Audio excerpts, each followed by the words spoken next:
बच्चों नमस्कार, मैं पंकज शर्मा सभी बच्चों का एक बार फिर से स्वागत करता हूं। आज का हमारा वीडियो लेक्चर नंबर 36 है। इससे प्रीवियस वीडियो लेक्चर में हमने समरूप चुंबकीय क्षेत्र में रखी छड़ चुंबक पर बल और बलागुण की गणना करी थी। आइए बेटा उसके आगे की फर्दर स्टडी करते हैं। तो क्या था बेटा, वहां पर एक बार थोड़ा सा देख लीजिए कि समरूप चुंबकीय क्षेत्र हमारे पास रखा हुआ था। ये समरूप चुंबकीय क्षेत्र में गिवन था। इस समरूप चुंबकीय क्षेत्र में एक छड़ चुंबक क्षेत्र की दिशा से थीटा कोण बनाते हुए रखी हुई थी। तो उत्तरी ध्रुव पर क्षेत्र की दिशा में बल लग रहा था MB और दक्षिणी ध्रुव पर क्षेत्र के विपरीत दिशा में बल लग रहा था -MB वेक्टर।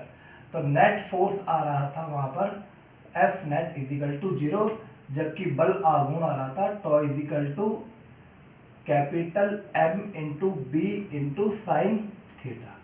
क्लियर है? इसको वेक्टर फॉर्म में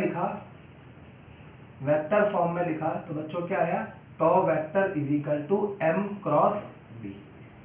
इतनी बात मैंने आपको प्रीवियस वीडियो लेक्चर में आपको बता दी थी। यानी समरूप चुंबकीय क्षेत्र में छड़ चुंबक पर बल तो हमेशा 0 होगा और बल आघूर्ण M × B होगा। इस पे रिलेटेड एक प्रश्न मैं भी कराऊंगा, लेकिन इस पे 3 केसेस की यहाँ पर स्टडी की जाती है, वो भी आपको बताऊंगा एंगल के अकॉर्डिंगली। तो देखिए बेटा, 1 बाय 1 करके एक एक चीज यहाँ पर पढ़ते जाते हैं।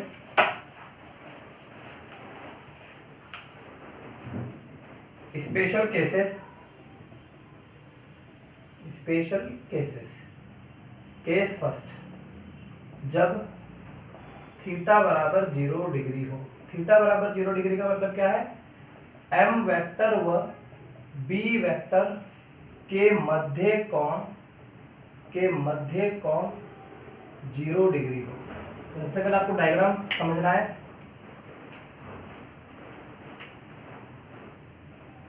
ये समरूप चुंबकीय क्षेत्र, है।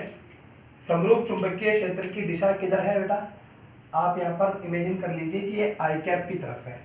क्या गिवन है, थीटा = 0 डिग्री, यानी M वेक्टर व B वेक्टर के मध्य कोण थीटा = 0 डिग्री है। इसको समझ लीजिए।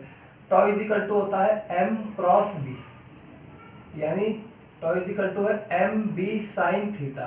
तो ये जो थीटा है, इस थीटा का मतलब होता है M और B के बीच बनने वाला कोण। जैसे वहां पर आपने पढ़ा है A × B में AB sin थीटा आता था, तो थीटा क्या होता था, A और B के बीच बनने वाला कोण। ठीक उसी प्रकार से थीटा यहाँ पर M वेक्टर व B वेक्टर के बीच बनने वाला कोण है। तो बच्चों देखिए, एक छड़ चुंबक रखी हुई है इस तरह से, ये इसका उत्तरी ध्रुव और ये इसका दक्षिणी ध्रुव, ये इसका उत्तरी ध्रुव और ये इसका दक्षिणी ध्रुव। छड़ चुंबक के बारे में हमें पता ही है कि छड़ चुंबक में चुंबकीय आघूर्ण, मेरी बात ध्यान से सुनिएगा, चुंबकीय आघूर्ण की दिशा हमेशा दक्षिणी ध्रुव से उत्तरी ध्रुव की ओर होती है। ये ध्यान रखिएगा, चुंबकीय आघूर्ण कैपिटल M वेक्टर की दिशा हमेशा दक्षिणी ध्रुव से उत्तरी ध्रुव की ओर होगी। अगर ये छड़ चुंबक इस तरह से रखी होती और ये उत्तरी ध्रुव और ये दक्षिणी ध्रुव, तो M वेक्टर की दिशा इस दिशा में होती। क्लियर बेटा? और देखिए, अगर ये छड़ चुंबक इस तरह से रखा होता और ये उत्तरी ध्रुव और ये दक्षिणी ध्रुव, तो इसकी दिशा अकॉर्डिंगली इस तरह से होती। अगर ये छड़ चुंबक इस तरह से रखी रहती, यहाँ पर उत्तर आ जाता और यहाँ पर दक्षिण आ जाता, तो अब इसकी दिशा इस दिशा में हो जाती। यानी आपको क्या ध्यान रखना है कि चुंबकीय आघूर्ण की दिशा हमेशा नेगेटिव से पॉजिटिव, यानी दक्षिण ध्रुव से उत्तरी ध्रुव की ओर होती है। तो सोच के देखिए, M वेक्टर भी इस दिशा में और B वेक्टर भी इसी दिशा में, यानी दोनों सदिश एक ही दिशा में है। M वेक्टर और B वेक्टर दोनों एक ही दिशा में है, तो थीटा = कितना हो गया, थीटा = हो गया 0 डिग्री। थीटा = 0 डिग्री हो गया। तो बच्चों देखिए, F net तो 0 होता है, हमेशा 0 होता है। चाहो तो यहां देख लीजिए की बात करते हैं, तो चूंकि टॉ = MB sin theta, theta = 0 degree रखे, तो MB sin 0 डिग्री, sin 0 का मान कितना होता है बेटा, 0। यानी इस स्थिति में, केस नंबर 1 में, जब थीटा = 0 डिग्री हो, अर्थात जब M वेक्टर व B वेक्टर के मध्य कोण थीटा = 0 डिग्री हो, या छड़ चुंबक और चुंबकीय क्षेत्र एक ही दिशा में हो, तो उस स्थिति में बल भी शून्य होगा और बल आघूर्ण भी शून्य होगा। इस बात को याद रखना है आपको, यानी यहां पर नेट फोर्स भी जीरो और टॉ भी जीरो। ठीक है बेटा, केस नंबर 1 में इसे कहा जाता है स्थायी साम्य अवस्था। ये ध्यान रखना आप, स्थायी साम्य अवस्था। क्लियर है? परमानेंट स्टेबल, ये अभी आपको बताऊंगा स्थायी साम्य अवस्था और अस्थायी साम्य अवस्था क्या चीज होती है। 3 चीजें होती है ये, स्थायी साम्य अवस्था, अस्थायी साम्य अवस्था और एक नेचुरल साम्य अवस्था। ठीक है बच्चों, इधर देखिए आप इक्विलिब्रियम की बातें हैं। केस नंबर 2, केस नंबर 2, जब theta is equal to 90 degree हो, अर्थात m वेक्टर व b वेक्टर के मध्य कोण theta is equal to 90 degree हो। ठीक है बेटा, देखिए डायग्राम किस तरह से बनेगा। ये चुंबकीय क्षेत्र, ये चुंबकीय क्षेत्र, ये कोई क्षण चुंबक रखी हुई है, ये इसका उत्तरी ध्रुव और ये इसका दक्षिणी ध्रुव। हम जानते हैं दिशा कहां होगी, दक्षिणी ध्रुव से उत्तरी ध्रुव की ओर। अच्छा, बी वेक्टर की दिशा किधर है, आई कैप के अकॉर्डिंग, और एम वेक्टर की दिशा किधर है, जे कैप के अकॉर्डिंग। तो एंगल कितना हो गया, एंगल हो गया 90 डिग्री। बेटे देखिए यहाँ पर उत्तरी ध्रुव पर बल किधर लगेगा, उत्तरी ध्रुव पर बल लगता है चुंबकीय क्षेत्र की दिशा में, इधर लगेगा, और दक्षिणी ध्रुव पर बल लगेगा इस दिशा में। अगेन दोनों बल परिमाण में बराबर और दिशा में विपरीत होने के कारण एक दूसरे को निरस्त कर देंगे, तो नेट फोर्स आ गया 0। बलागुण की बात कर लेते हैं। टॉ इज इक्वल टू होता है M B sine theta, theta की वैल्यू रखी 90 डिग्री, साइन 90 डिग्री का मान होता है 1, तो टॉ इज इक्वल टू हो गया एम बी, और ये टॉ का मैक्सिमम मान है, यानी बल आघूर्ण का ये अधिकतम मान है। अधिकतम मान क्यों है, क्योंकि देखो ये तो हो गया मैथमेटिकली, अब आप फिजिकली समझिए। इस बल की क्रिया रेखा ये वाली और इस बल की क्रिया रेखा ये वाली। बल आघूर्ण की परिभाषा होती है, कल बताया था बेटा मैंने, किसी भी एक बल का परिमाण और दोनों बल की क्रिया रेखा, दोनों क्रिया रेखाओं के मध्य की लंबवत दूरी। केस सेकंड यानी theta is equal to 90 degree ही ऐसी स्थिति है जब इन दोनों की क्रिया रेखा के बीच की दूरी मैक्सिमम होगी और वो 2l के बराबर होगी, इसलिए टॉ का मान मैक्सिमम हुआ।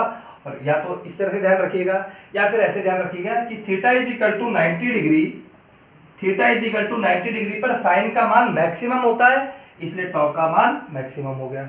क्लियर है बेटा, सेकंड की स्थिति बता दी, एफ नेट का मान 0, टॉ मैक्सिमम का मान मैक्सिमम। अब हमेशा ध्यान रखिएगा समरूप चुंबकीय क्षेत्र में बल का मान तो हमेशा 0 ही आएगा, बस टॉ का मान क्या है, पहले था 0 अब हो गया मैक्सिमम। अब देखते हैं बेटा केस नंबर 3 में।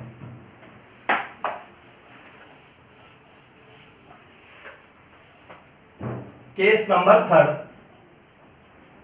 जब theta is equal to 180 degree हो, अर्थात m वेक्टर व b वेक्टर के मध्य कोण 180 डिग्री हो, या इसको ऐसे बोल सकते हैं परस्पर विपरीत हो। 180 डिग्री को विपरीत कहा जाता है। तो बच्चों देखिएगा डायग्राम ओरिएंटेशन समझिए। ये समरूप चुंबकीय क्षेत्र, ये समरूप चुंबकीय क्षेत्र, इस समरूप चुंबकीय क्षेत्र में यहां पर लिख दिया हमने बी वेक्टर, इसमें क्षण चुंबक इस प्रकार से रखी हुई है कि यहां पर उत्तरी ध्रुव आ गया और यहां पर दक्षिणी ध्रुव आ गया।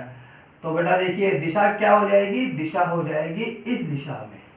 ठीक है, एम वेक्टर की दिशा किधर जा रही है, एम वेक्टर की दिशा जा रही है माइनस आई कैप, जबकि बी वेक्टर की दिशा किधर जा रही है, आई कैप, यानी एक इस दिशा में है और एक इसके अपोजिट इस दिशा में है। तो एंगल कितना बन गया, theta is equal to 180 degree. तो बच्चों देखिएगा इस उत्तरी ध्रुव पर बल लगेगा इस दिशा में और दक्षिणी ध्रुव पर बल लगेगा इस दिशा में, यानी इस बार ये इस तरह से हो जाएंगे। अगेन नेट फोर्स कितना हो जाएगा, नेट फोर्स हो जाएगा 0। नेट का मतलब होता है रिजल्टेंट फोर्स, कुल बल, पहले अपन यहाँ पर हम ध्रुवों पे लगने वाला बल याद कर लेते थे, अब कुल बल की बात करेंगे तो दोनों को जोड़ देंगे, तो नेट फोर्स आ गया 0। बलागुण की बात कर लेते हैं, टॉ इज इक्वल टू होता है mb sin theta, mb sin 180 degree, 180 sin 180 degree का मान 0, तो हो जाएगा mb इंटू 0, यानी कि इसकी वैल्यू आ गई 0। बेटे ये तो हो गया इसका मैथमेटिकली। फिजिकली समझिए कि ये टॉ का मान 0 क्यों आया, तो बच्चों देखिए जरा, ये क्षण चुंबक,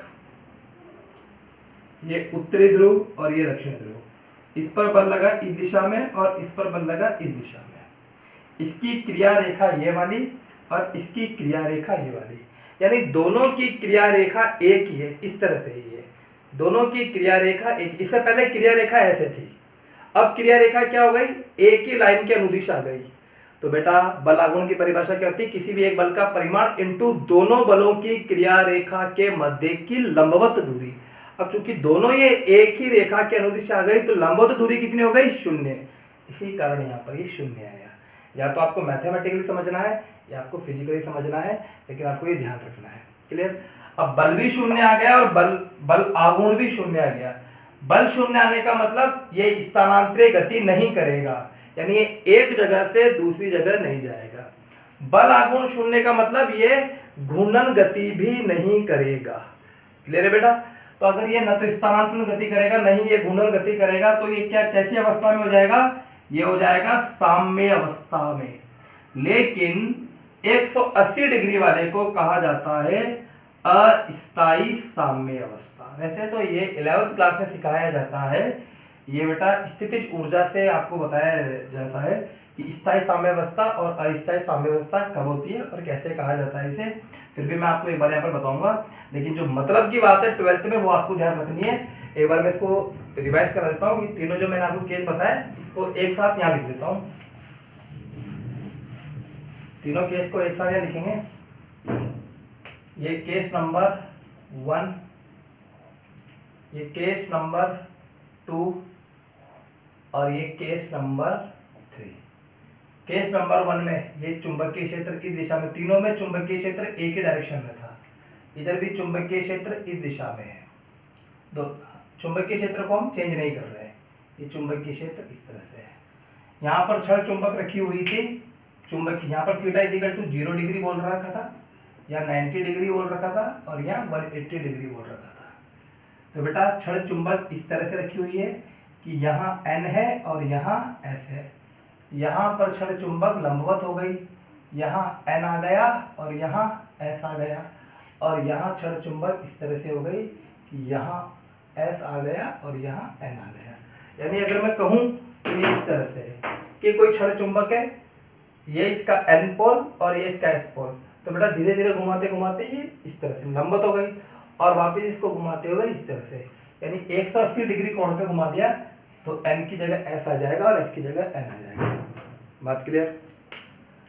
F नेट कितना 0, इधर भी F नेट कितना 0, इधर भी F नेट कितना 0, यानी तीनों ही स्थितियों में परिणामी बल तो 0 आएगा। यानी ये छड़ चुंबक स्थानांतरित गति तो नहीं कर पाएगी। कब, समरूप चुंबकीय क्षेत्र में। बल आघूर्ण यहाँ पर टॉ का मान आया 0, यहाँ टॉ का मान आया मैक्सिमम और यहाँ पर टॉ का मान वापस आ गया 0। यानी यहाँ से जब इस तरह से रखी हुई थी तो वैल्यू है 0। अब धीरे धीरे धीरे धीरे इसकी वैल्यू बढ़ती गई बढ़ती गई बढ़ती गई बढ़ती गई और लंबवत होते इसके मान क्या हो गया बेटा, अधिकतम आ गया mb। अब इसका मान वापस ये क्या होगा, अब इसका मान वापस घटता गया घटता गया घटता गया और वापस ये 0 आ जाएगा। बात क्लियर है। इसे कहा जाता है स्थायी साम्य अवस्था, इसे कहा जाता है अस्थायी साम्य अवस्था। बात क्लियर है। यानी बल भी 0 बलागुण भी 0, बल भी 0 बलागुण भी 0, दोनों स्थिति में इसे कहा जाएगा साम्य अवस्था। बट ये है स्थायी साम्य अवस्था और ये है अस्थायी साम्य अवस्था। इसका छोटा सा एग्जांपल मैं आपको बता देता हूँ बेटा। वैसे स्थितिज ऊर्जा से सिखाया जाता है, आप चैप्टर नंबर 2 में या सॉरी चैप्टर नंबर 3 में सीखोगे इसको, जहाँ स्थितिज ऊर्जा पढ़ोगे, और 11th में भी सिखाया जाता है। लेकिन फिर भी आप यहाँ पर एक छोटा सा एग्जांपल मैं आपको बता देता हूँ, उससे आप समझ जाएंगे। मान लीजिए कोई कर्व है, इस तरह से कोई कर्व है, ठीक है बेटा, ये कोई कर्व है। यहाँ पर तीन स्थिति है, एक बॉल यहाँ रखी हुई है, एक बॉल यहाँ रखी हुई है और एक बार बॉल यहाँ रखी हुई है। अगर आप इसको पॉइंट नंबर ए माना, इसको पॉइंट नंबर बी माना और इसको पॉइंट नंबर सी माना, अगर देखो अभी यहाँ पर तीनों बॉल विराम अवस्था में रखी हुई है, यानी तीनों ही साम्य अवस्था में है, ये भी साम्य अवस्था में, ये भी साम्य अवस्था में, ये भी साम्य अवस्था में। अगर आप इस बॉल को थोड़ा सा छेड़ोगे, यहां पर लेकर आ जाओगे, चाहे यहां पर लेकर आ जाओगे, क्योंकि यहाँ पर कर्व कैसा है, शार्प है। कर्व किस तरह से है, शार्प है। अगर आप थोड़े से भी इस बॉल को यहाँ लेकर आ जाओगे तो बेटा ये इस स्थिति को चेंज करके गिर जाएगी। यानी अभी तो ये साम्य अवस्था में है, लेकिन ये परमानेंट साम्य अवस्था में नहीं है, ये अस्थायी साम्य अवस्था में है। इसे क्या कहा जाएगा, अस्थायी साम्य अवस्था। यहाँ देखिए बी पे, देखिए बी पे क्या हो रहा है बच्चों, कि अगर आप इस बॉल को यहाँ लेकर आओगे, चाहे यहाँ लेकर आओगे, तो वापिस ही अपनी पोजीशन पर ही आ जाएगा। इसे कहा जाता है स्थायी साम्य अवस्था। इसे क्या कहा जाता है, अस्थायी साम्य अवस्था। और बिंदु सी पर अगर आप इस बॉल को आगे पीछे कहीं लेके जाओगे, यहाँ लेकर आओगे तो यहीं रह जाएगा, यहाँ लेके जाओगे तो यहीं रह जाएगा, लेकिन ये रहेगा एक साम्य अवस्था में। इसे कहा जाता है नेचुरल साम्य अवस्था, ठीक है ना, प्राकृतिक साम्य अवस्था है।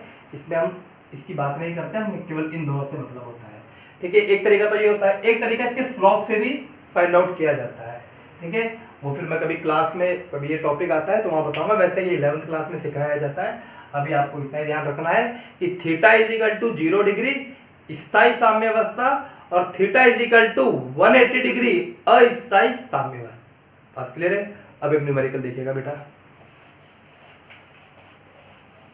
क्वेश्चन है, यदि किसी क्षण चुंबक का चुंबकीय आघूर्ण व चुंबकीय क्षेत्र निम्न हो, मैं बताऊंगा, निम्न हो, तो उस पर बल आघूर्ण की गणना करें। तो उस पर बल आघूर्ण की गणना करें। m वेक्टर दे रखा है 2i cap plus 3j cap minus 4k cap और b वेक्टर दे रखा है 5i cap plus 2j cap plus 3k cap, ठीक है। ऐसा प्रश्न भी पूछा जाता है। सॉल्यूशन देखिएगा सब बच्चे, वैसे ये मैथ वाले बच्चे तो इजीली कर लेंगे, उनको तो आता है, क्रॉस प्रोडक्ट करना आता है, 11th क्लास में सीखा होगा। मैं एक बार और सिखा देता हूँ। कोई क्षण चुंबक है जिसका चुंबकीय आघूर्ण m वेक्टर दे रखा है और चुंबकीय क्षेत्र b वेक्टर दे रखा है। तो चूंकि हम जानते हैं टॉ वेक्टर इज इक्वल टू होता है m क्रॉस b। पहली बात तो आपको फॉर्मूला लिखना होगा, tau vector is equal to, cross product कैसे करते हैं, एक डिटर्मिनेंट बना लेते हैं, यहाँ पर सारणिक बना लेते हैं। यहाँ लिखते हैं आई कैप जे कैप के कैप। ये सारा जो ज्ञान है ये 11वीं क्लास का है, कोई नई चीज नहीं है। 11वीं क्लास की कॉपी निकालना, वहां पर क्रॉस प्रोडक्ट, इसे सदिश गुणा कहते हैं, वहां से सीखना, वहां पर आपको मिलेगा, ठीक है। आई कैप जे कैप कैप कैप लिखते हैं। जो पहले आ रहा है यहाँ पर m वेक्टर पहले आ रहा है तो इसके गुणांक लिख देंगे। आई के नीचे आई का गुणांक लिखेंगे, जे के नीचे जे का और के नीचे के का। आई का गुणांक 2, जी का गुणांक 3 और के का गुणांक -4, तो 2 3 -4। बी वेक्टर का गुणांक 5 2 3 5 2 3। क्लियर बेटे। अब इसको गुणा कैसे करते हैं तो देखिए, तो टॉ वेक्टर इक्वल टू आएगा, आई कैप लिखा, इसको और इसको छुपा लेते हैं, ठीक है ना बेटा। 11th में से सिखाया होगा गुरुजी ने आपको, इसको और इसको छुपा लीजिए। 3 × 3 कीजिए तो हो गया 9 और 2 × -4 कीजिए तो हो जाएगा -8, लेकिन यहाँ पर अपोजिट साइन आ जाता है तो यहाँ पर हो जाएगा प्लस का 8, ठीक है। फिर जे कैप की जगह आता है माइनस जे कैप। अब इस वाले को और इस वाले को, यानी रो और कॉलम को हटा देंगे, ये रो हो गया और ये कॉलम हो गया, इसको छुपा दिया। तो 2 × 3 6 और 5 × -4 प्लस का 20 और लास्ट में क्या आ जाएगा प्लस के कैप। आई कैप और के कैप पॉजिटिव होता है और जे कैप नेगेटिव होता है, के कैप। अब इसको और इसको छुपा दीजिए, तो 2 इंटू, ये 2 है ना, 2 इंटू 2 4 और 5 इंटू 3 15, लेकिन आ गया माइनस का 15, ठीक है ना। मैं एक बार और बता रहा हूँ आपको, ये बेटा आप 11th क्लास में एक क्रॉस भी आपको सिखाया गया होगा, वहां पर आप चेक कर लीजिएगा, वहां से आपको अच्छे से समझ में आ जाएगा। मैं ऐसा मान के चल रहा हूँ कि आपको आता होगा। ये 8 और 9 17 आई कैप, माइनस का 26 जे कैप, और ये माइनस का 11 के कैप, ये आंसर है। अगर कभी इसका परिमाण पूछ ले तो बेटा परिमाण कैसे निकालते हैं, आई कैप के गुणांक का स्क्वायर प्लस जे कैप के गुणांक का स्क्वायर प्लस के कैप के गुणांक का स्क्वायर, ये हो जाएगा बल आघूर्ण। अच्छा, बल आघूर्ण का मात्रक क्या होता है, बल आघूर्ण का मात्रक होता है न्यूटन इंटू मीटर। कैसे, क्योंकि बल आघूर्ण, ध्यान दीजिएगा, बल आघूर्ण होता है किसी भी एक बल का परिमाण। तो अगर यहाँ बल लिखोगे तो बल की मात्रक हो गया न्यूटन, और दोनों क्रिया रेखा के मध्य की लंबवत दूरी, और दूरी का मात्रक मीटर, तो क्या हो जाएगा nm। ठीक है बेटा, ये आ जाएगा nm। बात क्लियर है।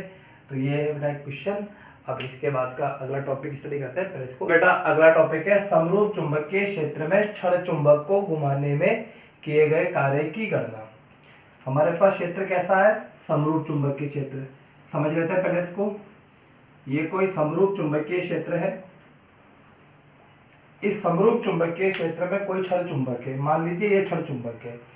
इस क्षण चुंबक को इस स्थिति से इस स्थिति तक, ये इसकी प्रारंभिक स्थिति हो गई और ये इसकी अंतिम स्थिति हो गई। अब ऐसे समझ लीजिए, ये इसकी प्रारंभिक स्थिति और अब इसकी ये अंतिम स्थिति। तो प्रारंभिक स्थिति से इसकी अंतिम स्थिति तक पहुंचाने में किए गए कार्य की गणना करनी है।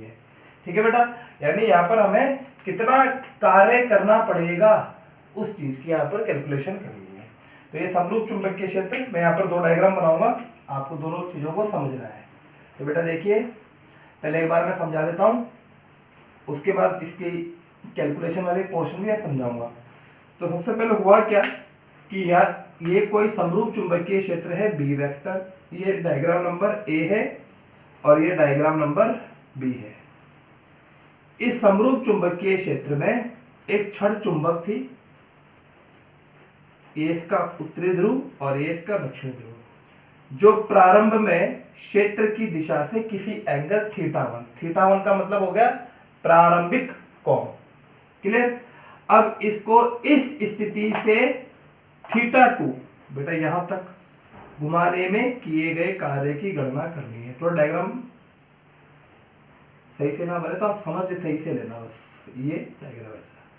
अब ये कितना कोण पे घुमा दिया इसको, प्रारंभ में कोण था थीटा1 और अब कोण हो गया थीटा2। तो थीटा1 का मतलब है प्रारंभिक कोण, कहां से, क्षेत्र की दिशा से, और थीटा2 क्या है, अंतिम कोण क्षेत्र की दिशा से। तो एक्चुअल में घुमाया कितना गया, तो बच्चों यहां पर देखिए अच्छे से, थीटा2 माइनस थीटा1 कोण पे यहां पे घुमाया। कैसे, समझिए यहां पर, यह समरूप चुंबकीय क्षेत्र है। सपोज कीजिए कि पहले ये क्षेत्र की दिशा से 30 डिग्री के कोण पे रखा हुआ था और अब इसको 30 डिग्री से घुमा दिया यहां से 100 डिग्री के एंगल पर। तो एक्चुअल में कितना घुमाया गया, 30 से पहले रखा हुआ था, तो ये कोण कितना बन जाएगा, ये बन जाएगा 100 माइनस 30, यानी कि 70 डिग्री कोण पर घुमाया। इतने कोण पे घुमाने में किए गए कार्य की गणना करनी है। बात समझ में आई। अब देखो बेटा होगा क्या, दोबारा देखिएगा, कार्य का फॉर्मूला आपने 11th क्लास में पढ़ा होगा। कार्य बराबर होता है बल इंटू विस्थापन, ध्यान आया, यानी W is equal to force into displacement, बल इंटू विस्थापन।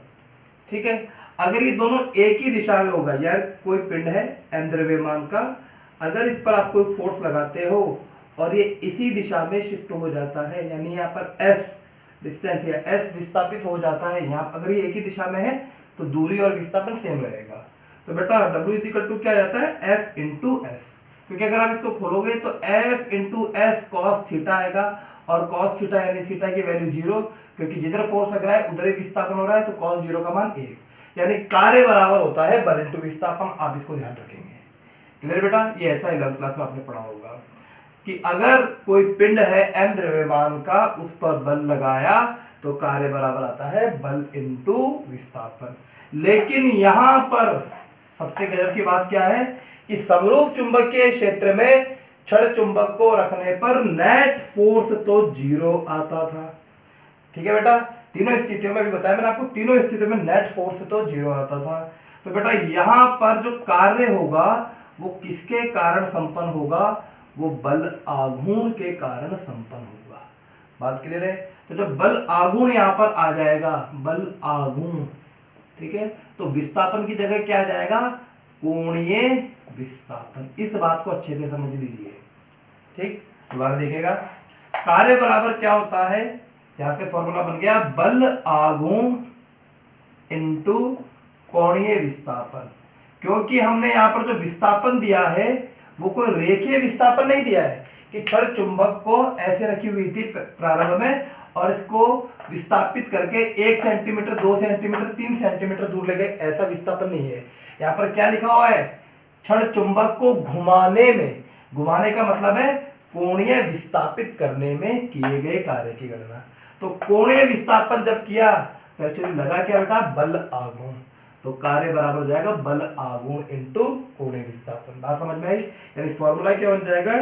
W इज इक्वल टू बल आघूर्ण होता है टॉ, और कोणीय विस्थापन जिसे लिखा जाता है थीटा से। ठीक है, तो W इज इक्वल टू हो गया टॉ इंटू थीटा। अगर मैं यहां पर अल्प कोणीय विस्थापन दूं तो बेटा कार्य भी कैसा होगा? अल्प, तो टॉ इंटू डी थीटा। तो एक बार मैंने आपको थोड़ी पिक्चर समझाइए, आप इसको डिटेल से सॉल्व करेंगे। अब आपको यहाँ पर समझना है। इसके बारे में एक इंपॉर्टेंट बात ही बता देता हूं बेटा मैं, इधर सही बच्चे सुन लेना कि समरूप चुंबकीय क्षेत्र में छड़ चुंबक घुमाने में किए गए कार्य की गणना, इसका जो पीडीएफ है उसमें आपको इसके नोट्स अवेलेबल नहीं रहेंगे। यानी जो पीडीएफ आपको सेंड की जाएगी उसके नोट्स के साथ में, इसके मतलब उन नोट्स के साथ में ये वाला टॉपिक इंक्लूड नहीं है। हो सकता है कि उस बच्चे ने उस दिन एब्सेंट हो, उसने इसको नोट नहीं करा हो या बाद में कहीं और करा हो। ठीक है बेटा? तो इसके नोट्स उसने नहीं लिखे हैं, मैंने तो ये पढ़ाया था। अब इसका अल्टरनेट क्या है तरीका कि मैं आपको जब इसके नोट्स भेजूंगा, यानी कि पहले जो बल और बलागुण तो मैं खुद लिख के भेजूंगा, वहां पर आपको राइटिंग थोड़ी सी अलग मिलेगी, आपको वैसे ही उतारना है। क्लियर? तो बेटे देखिए यहाँ पर अगर कोई समस्या हो तो फोन करके पूछ लेना, बाकी नोट्स मैं आपको भेजूंगा इसके। ठीक है बेटा? वैसे के वैसे उतारने, या फिर आप यहाँ से भी उतार सकते हो जैसा आपको उचित लगे। तो बच्चों देखिए, सबसे पहले तो डायग्राम बना लेते हैं। ये समरूप चुंबकीय क्षेत्र, यहाँ पर डायग्राम 2 बनाएंगे। ये चित्र नंबर ए और ये चित्र नंबर बी। ये छड़ चुंबक जो प्रारंभ में θ1 कोण पर है और इसको घुमा दिया गया है। ठीक है बेटा? ये कोण हो जाएगा θ2। चित्र नंबर ए। यहाँ पर एक और डायग्राम, ये छड़ चुंबक, ये दोनों छड़ चुंबक है।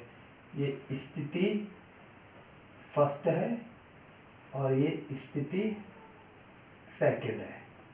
यहाँ पर ये जो एंगल है ये है डी थीटा। ये चित्र नंबर बी। अब इसकी थ्योरी समझना है। ये डायग्राम मैंने बना लिया, अब इसकी थ्योरी देखिए बेटा। ठीक, रफ करना पड़ेगा मुझे यहाँ पर।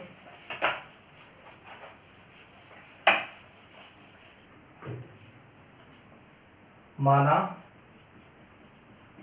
एक छड़ चुंबक, माना एक छड़ चुंबक जिसका ध्रुव सामर्थ्य, स्मॉल m व दोनों ध्रुवों के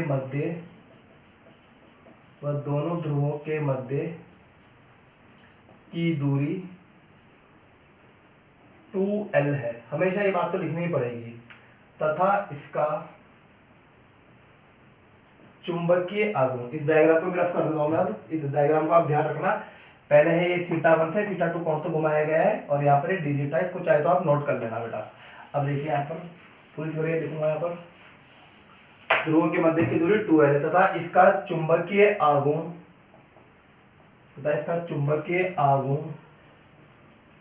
कैपिटल M है। हमें क्षण चुंबक को चित्र ए के अनुसार θ1 से θ2 कोण तक घुमाने में किए गए कार्य की गणना करनी है। बात समझ में आई? दोनों डायग्राम को आप रफली एक जगह खुद लिख लीजिए, मेरे पास यहाँ पर बोर्ड में कमी है, आप खुद लिख लीजिए। अब मैं आपको समझाता हूँ, उस पिक्चर का मैं यूज करूंगा। देखिए, माना एक क्षण चुंबक है लाइक दिस, ये कोई क्षण चुंबक है जिसका ध्रुव सामर्थ्य स्मॉल m व दोनों ध्रुवों के मध्य की दूरी 2l है तथा इसका चुंबकीय आघूर्ण कैपिटल M है। चुंबकीय आघूर्ण को कैपिटल M से लिखा जाता है। हमें क्षण चुंबक को चित्र, अभी जो डायग्राम बनाया चित्र ए के अनुसार, दोबारा देखिए, चित्र एक ऐसा था, प्रारंभ में इस तरह से रखी हुई थी और अंत में इसको घुमा के θ2 कोण पर, बेटा ऐसा ही था, प्रारंभ में इस तरह से रखी हुई थी, जैसे मान लीजिए यहाँ पर, और अंत में ये इस तरह। यानी प्रारंभिक कोण कितना था क्षेत्र की दिशा से, हमेशा कोण क्षेत्र की दिशा से मापा जाएगा। प्रारंभ में कोण θ1 और θ1 से θ2 कोण तो घुमाने में किए गए कार्य की गणना करनी है। अब देखिए, चित्र बी के अनुसार एग्जाम में आता है, दोनों डायग्राम आपको बनाना है। चित्र बी के अनुसार यदि क्षण चुंबक को डी थीटा कोण से अल्प विस्थापित किया जाए तो किया गया अल्प कार्य, तो बच्चों देखिए, तो किया गया अल्प कार्य की परिभाषा से।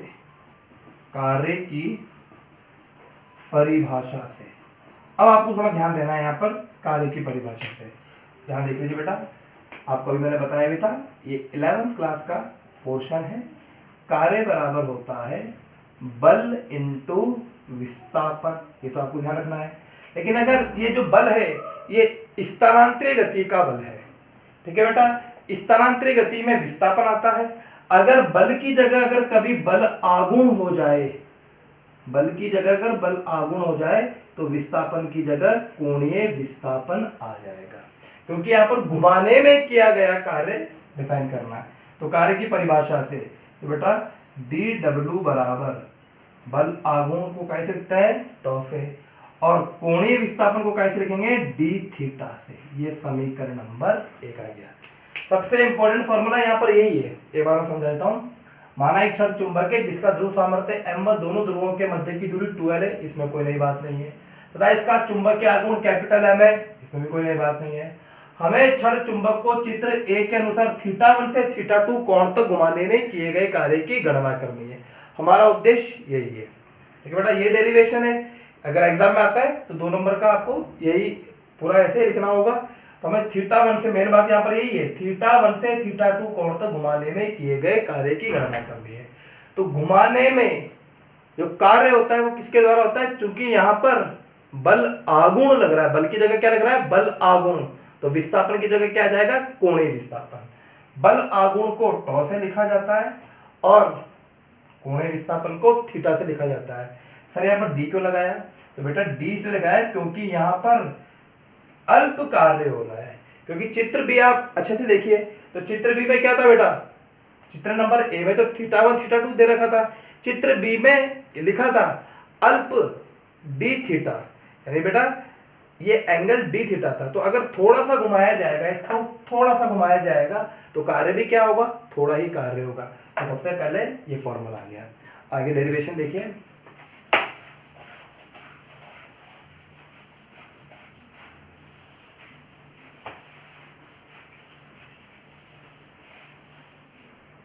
अभी हमारे पास आया D W is equal to tau into D theta, समीकरण नंबर 1। चूंकि बल आघूर्ण अभी हमने निकाला था, टॉ इज इक्वल टू होता है एम बी साइन थीटा, जानते बेटा, बताया था। जहां एम क्या होता है, चुंबकीय आघूर्ण, एग्जाम में हर चीज आपको लिखकर आनी है। बी क्या होता है, समरूप चुंबकीय क्षेत्र, और थीटा क्या होता है, एम वेक्टर व बी वेक्टर के मध्य कोण, यहां पर ये थीटा होता है। अब इस मान को यहां रख दीजिए, तो समीकरण 2 का मान समीकरण 1 में रखने पर, तो D W is equal to हो जाएगा M B sine theta into D theta, ठीक है। या फिर हाँ चलो इस तरह से लिख दीजिए, ये समीकरण नंबर, इसका रहने दो बेटा, यहाँ पर थोड़ी सी एरर आ गई है। बल आघूर्ण tau is equal to M B sine theta, इस बात को रहने दीजिए अभी। D W is equal to tau into D theta, बल आघूर्ण tau is equal to M B sine theta. अब यहाँ पर ऐसे लिखेंगे, चित्र ए के अनुसार, चित्र ए के अनुसार थीटा 1 से थीटा 2 तक घुमाने में किए गए कार्य की गणना के लिए, कार्य की गणना के लिए समीकरण 1 का थीटा 1 से थीटा 2 तक समाकलन करेंगे, समाकलन करेंगे। तो बेटा क्या हो जाएगा, समीकरण नंबर 1 का समाकलन कर दीजिए, थीटा 1 से थीटा 2 टॉ इंटू डी थीटा, ये आ जाएगा समीकरण नंबर 3। अगर डी डब्ल्यू का समाकलन, यहाँ पर क्या है, थीटा 1 प्रारंभिक कोण है और थीटा 2 अंतिम है, ये बेटा आप जानते हैं लोअर लिमिट और ये अपर लिमिट। अब समीकरण 2 का मान समीकरण 3 में रख दीजिए, तो इसका समाकलन करोगे तो क्या आ जाएगा, डब्ल्यू। समाकलन तो बेटा 11th क्लास में सीखा होगा आपने, ऐसी मैं आपसे उम्मीद करता हूँ। टॉ इज इक्वल टू, इस वैल्यू को रख दीजिए, M B sine theta into D theta. अब समाकलन कर लेते हैं, तो देखिए इस चीज को कर देता हूँ मैं, समाकलन कराएं यहाँ पर, तो जो जो चीज कांस्टेंट है उसको बाहर निकाल लीजिए। तो W is equal to M B बाहर आ गया, अंदर बचेगा sine theta into D theta, प्रारंभिक कोण थीटा 1, अंतिम कोण थीटा 2। तो W is equal to M B sine theta का समाकलन माइनस कॉस थीटा, ये थीटा 1 और ये थीटा 2, माइनस को बाहर निकाल लिया, एम बी, एक बार अपर लिमिट और एक बार लोअर लिमिट, माइनस का अंदर मल्टीप्लाई कर दिया, तो M B cos theta 1 minus cos theta 2, cos theta 1 minus cos theta 2, ये हमारा फॉर्मूला आ गया, ठीक है। जहां थीटा 1 क्या होता है, ये ध्यान रखिएगा, जहां थीटा 1 इज इक्वल टू प्रारंभिक कोण, ये प्रारंभिक स्थिति में कोण, और थीटा 2 अंतिम स्थिति में अंतिम कोण, ठीक है। तो ये बेटा डेरिवेशन हुआ, ध्यान रखिएगा। ये था घुमाने में किया गए कार्य की गणना, यानी क्षण चुंबक को घुमाने में किए गए कार्य। तो घुमाने में अगर आप स्थानांतरित गति करते हैं तो बल की आवश्यकता पड़ती है, और घुमाने के लिए बलागुण की। तो बलागुण के साथ क्या आ जाएगा, कोणीय विस्थापन। तो सबसे पहले तो कार्य की परिभाषा हो गई, बल की जगह बलागुण और विस्थापन की जगह कोणीय विस्थापन। अब टॉ इज इक्वल टू क्या होता है, एम बी साइन थीटा। चाहे अभी मैंने रफ करा था ना, वैसे भी आप कर सकते थे, उससे भी कोई दिक्कत नहीं मैथमेटिकली, पर ये आपकी ज्यादा इजी रहेगा। तो चित्र ए के अनुसार थीटा 1 से थीटा, ये अल्प किया गया कार्य है। ये कैसा कार्य है, ये अल्प विस्थापन, अल्प कार्य है। तो कुल कार्य की गणना के लिए क्या किया जाता है, समाकलन किया जाता है। तो दोनों तरफ समाकलन कर देंगे, तो दोनों तरफ समाकलन करा तो डी डब्ल्यू का समाकलन डब्ल्यू, और इसका समाकलन टॉ की जगह वैल्यू रखी M B sine theta D theta, theta 1 से थीटा 2। एम कांस्टेंट है भाई, क्षण चुंबक को चाहे आप ऐसे रखो, चाहे ऐसे रखो, चाहे ऐसे रखो, तो ना तो इसकी लंबाई चेंज होगी, कहीं भी रख दीजिए, ना तो लंबाई चेंज होगी, ना इसका ध्रुव सामर्थ्य चेंज होगा। ध्रुव सामर्थ्य केवल लंबाई के अनुदिश काटने पर ही चेंज होता है, तोड़ोगे तब भी चेंज नहीं होता है। लंबाई के लंबा तोड़ोगे तब भी चेंज नहीं होगा, केवल अनुदिश इसको काटा जाता है तब इसका चेंज होता है। तो बेटा न तो यहाँ पर m चेंज हुआ, समरूप चुंबकीय क्षेत्र की वैल्यू भी चेंज हुई, तो दोनों चीज को बाहर निकाल लिया। sin थीटा का समाकलन आपको ध्यान रखना माइनस cos थीटा होता है। आगे सॉल्व करा तो w इक्वल टू आ गया mb cos theta 1 minus cos theta 2। ये चीज ध्यान रखनी है, थीटा 1 होता है प्रारंभिक कोण और थीटा 2 होता है अंतिम कोण। तो बेटा इसके साथ में आपको 2 पेज और सेंड करूंगा आपकी पीडीएफ के लिए, क्योंकि वो नोट्स में अवेलेबल नहीं थे, तो मैं आपको लिख के भेजूंगा, आपको कॉपी में ऐसे ही उतारना है। इससे रिलेटेड क्वेश्चन अगले वीडियो लेक्चर में 2 क्वेश्चन मैं बताऊंगा आपको, आपके दोनों बुक के क्वेश्चन है। तो आज की वीडियो लेक्चर में बेटा इतना ही, इसको आप कंप्लीट कीजिएगा। Thank you.